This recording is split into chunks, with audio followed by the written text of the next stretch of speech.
éliminée de Danse avec les stars alors qu'elle faisait pourtant partie des célébrités les mieux notées par le jury lors de cette saison 10, Clara Morgan s'est interrogée sur le système de vote de l'émission de TF1. Un système trop facilement manipulable.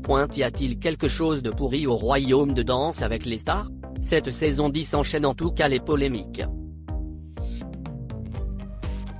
Après le parcours de Yohan Ryu et les qualifications successives d'Elsa Esnou, au détriment de candidats mieux notés, de plus en plus de voix s'interrogent sur le système de vote de l'émission de TF1. En principe, le jury et le public ont leur mot à dire. Mais très souvent cette année, des célébrités stagnant au fond du classement ont éliminé des concurrents enchaînant les prestations saluées par les juges. De quoi pousser certains à crier à la triche. Interviewée par Sud Radio ce jeudi 14 novembre, Clara Morgan, dont l'élimination alors qu'elle était première du classement a provoqué un séisme sur le parquet, n'a pas hésité à émettre des doutes sur le système de vote de DAL. L'ex-candidate, qui a eu du mal à digérer son départ, ne croit pas que TF1 truque les résultats, certainement pas de la part de TF1, j'en suis persuadé.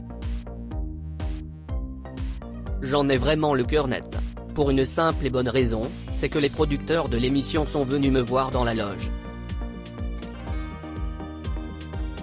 Je sais qu'ils étaient très déçus que je sorte.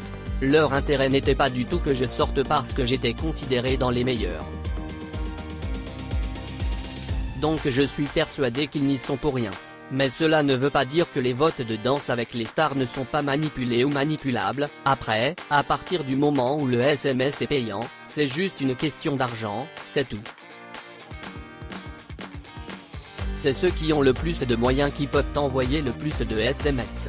Clara Morgan pointe ainsi qu'il suffit d'acheter des SMS en masse pour s'assurer un plus long parcours. L'ancienne candidate refuse de donner des noms, plaisantant tout de même sur le fait que Lynn Hardy n'est pas très riche au contraire d'Elsa Esnou qui a peut-être beaucoup d'argent. Mais elle dénonce un système de vote qui peut être facilement détourné, je ne parle pas des gens en particulier.